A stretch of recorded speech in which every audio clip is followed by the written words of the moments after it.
September 18, 1980. A quiet night in Arkansas.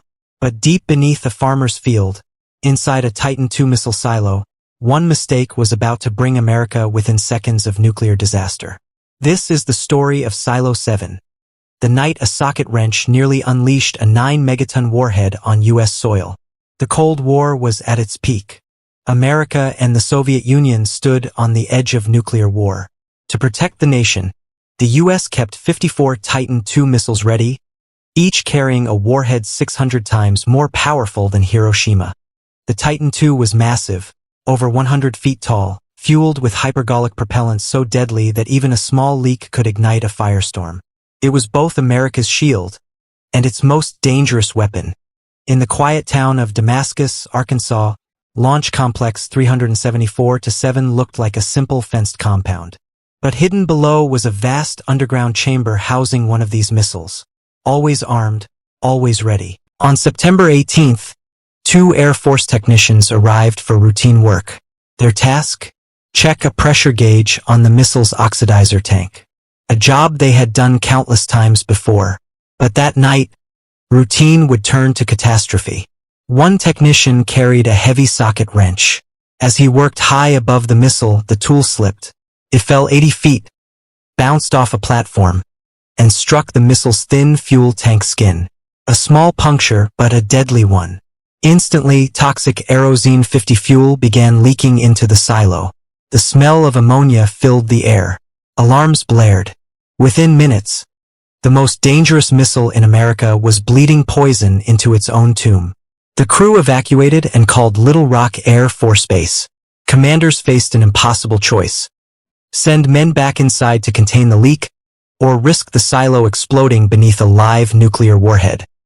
The warhead atop the Titan II was 9 megatons, powerful enough to destroy an entire state. And now it sat above a missile slowly filling with explosive vapor. The question was no longer if it was dangerous, but how long until it blew. Through the night, military officials argued. Local civilians were never warned. In Damascus, families slept peacefully in their homes, unaware their lives depended on what happened inside Silo 7. The Titan II was never designed for this. Engineers had no procedure for a punctured fuel tank. Even inside the Pentagon, no one knew how long the missile could survive before something triggered a blast. As the leak continued, vapors filled the silo chamber. Kerosene 50 and nitrogen tetroxide, chemicals so toxic that even a single breath could kill. The silo was no longer just a missile bay. It was a gas chamber.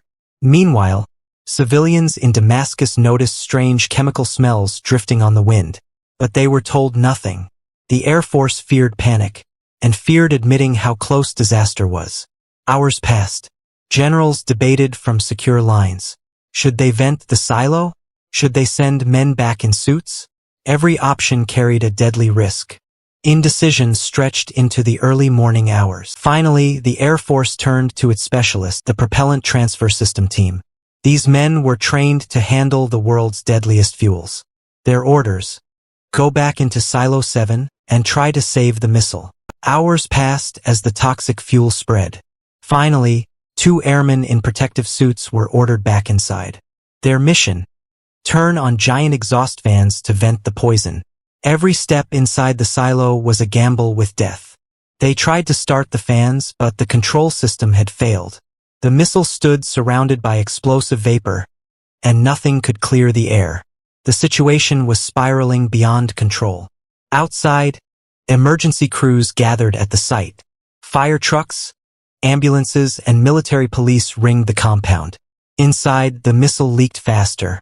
Every passing minute increased the chance of an explosion that could wipe Damascus off the map. Technicians knew the missile fuel could ignite from the smallest spark, even static electricity from clothing. Entering the silo now was like walking into a bomb with a 9-megaton trigger above it. At 3 a.m., a team was ordered back inside to assess the missile. Among them was Airman David Livingston. They wore oxygen masks but knew if anything went wrong, escape would be impossible. Minutes later, at 3:01 a.m., the unthinkable happened. The missile's fuel ignited.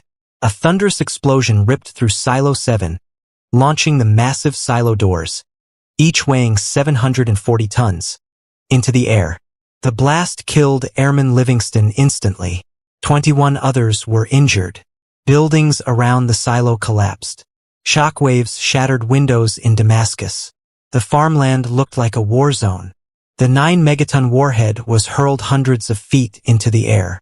By sheer miracle, it did not detonate. Instead, it landed intact in a ditch nearby. America had narrowly avoided its worst nuclear disaster. In the hours after, officials scrambled to control the story. The Air Force downplayed the event, insisting the public was never in real danger. But documents later revealed how close the U.S. came to nuclear catastrophe. The Damascus accident changed everything. Safety protocols were rewritten. By the late 1980s, Titan II missile